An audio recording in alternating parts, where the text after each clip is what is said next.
नमस्कार दोस्तों, राधे राधे, जय जय श्री कृष्ण।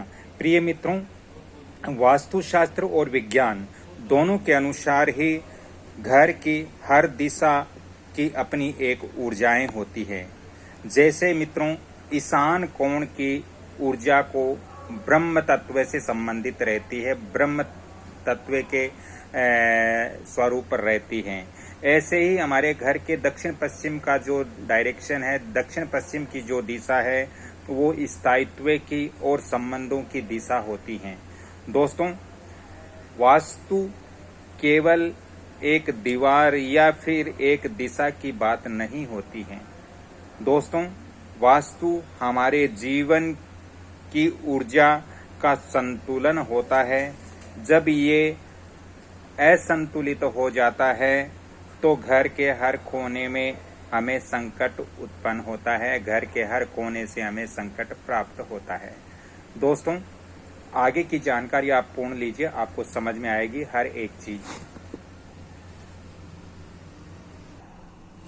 प्रिय मित्रों, घर के ईशान कोण में मान लीजिए ये हमारा मकान बना हुआ है या हमारी जमीन है, और इस मकान के ये ईशान कोण है जो उत्तर और पूर्वी दिशा के बीच में एक दिशा होती है जिसको ईशान कोण कहते हैं। और इस ईशान कोण के अंदर यदि हमारे घर में टॉयलेट बना हुआ है, यदि इस दिशा के अंदर हमारे घर में टॉयलेट बना हुआ है, यानी यहाँ पर शौचालय बना हुआ है, तो दोस्तों इस घर में जो व्यक्ति रहते हैं, प्रत्येक व्यक्ति को, इस घर के अंदर जो व्यक्ति रहते हैं उनको मानसिक और आध्यात्मिक संकट हर समय बना हुआ रहेगा। उनके दोस्तों मानसिक तनाव और डिप्रेशन भी हर समय रहेगा। क्यों दोस्तों?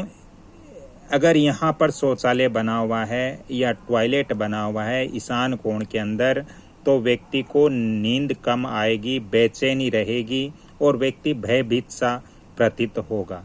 दोस्तों, इसमें ऐसी बहुत ज़्यादा टेंशन भी व्यक्ति को रह सकती है यदि ईशान कोण में शौचालय हो तो, वास्तुशास्त्र के अनुसार। दोस्तों, घर के दक्षिण पश्चिम दिशा यानी घर का जो ये नेतृत्व कोण होता है, हमारे घर के दक्षिण और पश्चिम के बीच का जो कॉर्नर है, जिसको नेतृत्व कोण कहते हैं, इसको नेतृत्व कोण कहते हैं। और नेतृत्व कोण के अंदर दोस्तों ये हमारे पश्चिम और दक्षिण के जो बीच का डायरेक्शन होता है, इस डायरेक्शन के अंदर यानी इस दिशा के अंदर हमारे घर में यदि किचन बना हुआ है, यहाँ पर किचन बना हुआ है, तो दोस्तों इससे घर की जो स्त्रियां हैं वो अस्वस्थ रहेगी वास्तुशास्त्र के अनुसार, या विवाह इत्यादि के अंदर देरी विलंब भी हो सकता है यदि बड़ी कन्या है या बड़ा लड़का है। और यदि नेतृत्व कोण में किचन है तो विवाह शादी में भी विलंब हो सकता है। दोस्तों, इससे घर के अंदर जो महिलाएं हैं उनको मानसिक तनाव भी वास्तु अनुसार रहता है। इसलिए नेतृत्व कोण में हमारे घर का जो नेतृत्व कोण होता है, पश्चिम और दक्षिण के बीच का कॉर्नर, इसके अंदर शौचालय बिल्कुल भी नहीं होना चाहिए। यहाँ पर आपको किचन भी नहीं बनाना चाहिए। किचन सबसे बड़ा वास्तु दोष होता है घर के अंदर। यहाँ पर ईशान कोण में जैसे मैंने बताया कि यहाँ पर टॉयलेट रखना घर के लिए शुभ नहीं होता है, अशुभ होता है। वैसे ही यहाँ नेतृत्व कोण में किचन रखना बहुत ज़्यादा अशुभ होता है वास्तुशास्त्र के अकॉर्डिंग। दोस्तों, उत्तर पूर्वी दिशा की हम बात करें तो यहाँ पर उत्तर पूर्वी दिशा के अंदर दोस्तों सीढ़ियाँ भी नहीं होनी चाहिए। यदि हमने अपने घर के उत्तर के अंदर यहाँ पर सीढ़ियों की व्यवस्था की है तो ये वास्तुशास्त्र के अनुसार अशुभ होती हैं। हमारे घर के उत्तर या यहाँ ईशान कोण या पूरब दिशा में सीढ़ियाँ नहीं होनी चाहिए। ये सबसे बड़ा वास्तु दोष माना जाता है वास्तुशास्त्र के अंदर। दोस्तों, इससे इस घर के अंदर जो सदस्य रहेंगे उनको बार बार असफलता मिलेगी, कार्य में रुकावट उत्पन्न होगा, तरक्की उन्नति के अंदर बाधाएं उनके आती रहेगी। दोस्तों, घर का मेन होता है केंद्र स्थान यानी ब्रह्म स्थान जो हमारे घर के बीच में होता है, और इस स्थान पर यदि कोई भारी सामान हमने रखा है या इस स्थान को हमने पूरी तरह से बंद करके रखा है, तो दोस्तों इससे इस घर के अंदर जो सदस्य रहते हैं उनके जीवन में स्थायी रुकावट आ जाती है। मतलब हर समय के लिए रुकावट उत्पन्न होती है, न उनकी तरक्की होती है न उन्नति होती है, और हर समय उनको परेशानियों का ही सामना करना पड़ता है। इसलिए वास्तुशास्त्र के अनुसार घर का ब्रह्म स्थान कभी भी भारी नहीं होना चाहिए या भारी वस्तु नहीं रखनी चाहिए, और इसको बिल्कुल बंद भी नहीं रखना चाहिए। दोस्तों यदि हमारे घर का ब्रह्म स्थान यदि भारी है या बिल्कुल बंद है तो ये गंभीर बीमारियों का भी लक्षण वास्तु के अंदर माना जाता है। दोस्तों ऐसे में कैंसर, हार्ट अटैक, लकवा जैसी भयंकर बीमारियां भी वास्तुशास्त्र के अनुसार हो सकती हैं। वास्तुशास्त्र कहता है कि हमारे घर का ब्रह्म स्थान बिल्कुल हल्का होना चाहिए, खाली होना चाहिए, और जहां तक हो सके खुला होना चाहिए।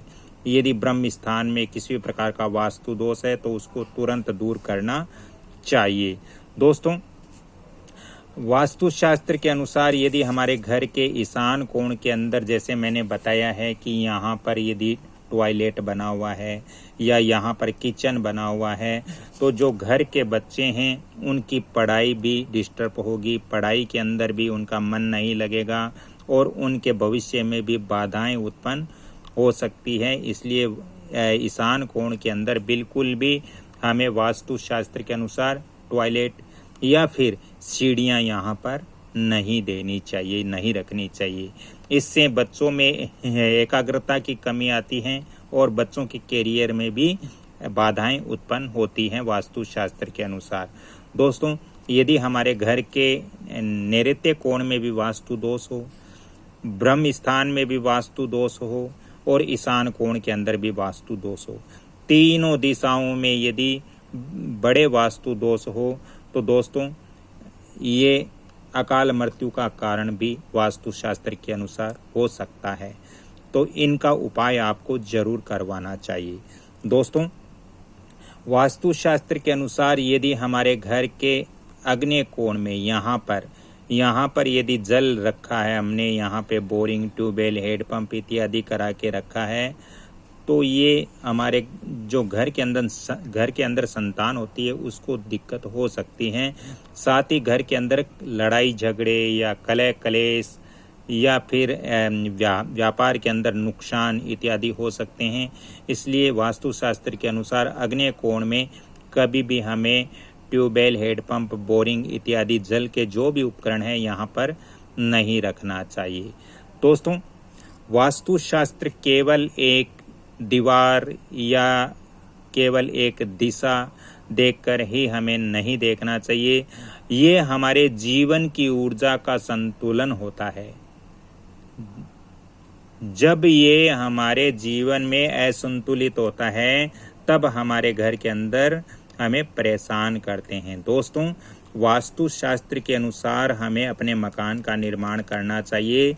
यदि हमारा मकान वास्तु अनुसार नहीं बना है तो इसके अंदर आप पिरामिड वगैरह लगा करके या अच्छे वास्तु विशेषज्ञ से परामर्श लेके इनका उपाय आपको जरूर करवाना चाहिए, जिससे आपको जीवन जीने में हेल्प मिलेगा, जिससे आपके जो बाधाएं आ रही है वो दूर हो सकती हैं।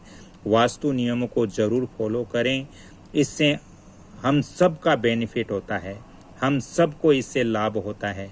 इसलिए मेरा यही कहना है कि वास्तु शास्त्र के नियमों को फॉलो जरूर करें। यदि किसी प्रकार का वास्तु दोष घर के अंदर है तो उनको तुरंत आप दूर करें, उनका उपाय करें। दोस्तों मेरे हर वीडियो में मैंने उपाय भी दिए हैं, सब चीज़ें मैंने बताई हैं। आप कमल किशोर चैनल या फिर वंदना भोजक चैनल से आप वास्तु और ज्योतिष की संपूर्ण वीडियो की जानकारी ले सकते हो। यदि ज़्यादा ही वास्तु और ज्योतिष संबंधित आपको परामर्श चाहिए तो मैं आपको फ़ोन नंबर भी यहाँ पे दे देता हूँ 7901718402। इन नंबरों पे आप संपर्क करके वास्तु और ज्योतिष संबंधित आप मेरे से परामर्श ले सकते हो। यदि इस प्रकार का कोई वास्तु दोष है तो उसका उपाय भी आप मेरे से पूछ सकते हो। अगली कड़ी में फिर मिलता हूँ। वीडियो अच्छा लगा तो इसको लाइक शेयर सब्सक्राइब जरूर करें और बेल आइकन घंटी के निशान पर भी क्लिक करें ताकि ऐसी महत्वपूर्ण जानकारियाँ आगे भी आपको प्राप्त हो। राधे राधे दोस्तों, घबराना नहीं, उपाय जरूर करें, इससे आपको बहुत बड़े लाभ होंगे। क्योंकि अगर हमने गलती से किसी प्रकार का वास्तु दोष रखा है तो उसको हम उपायों द्वारा बिना तोड़ फोड़ के हम वास्तु ठीक कर सकते हैं, अपना मकान ठीक कर सकते हैं और बिल्कुल हम इसके अंदर अच्छा सा जीवन यापन कर सकते हैं। तो अगली कड़ी में फिर मैं मिलता हूँ, तब तक के लिए आपसे क्षमा चाहता हूँ। राधे राधे, जय श्री कृष्णा, धन्यवाद।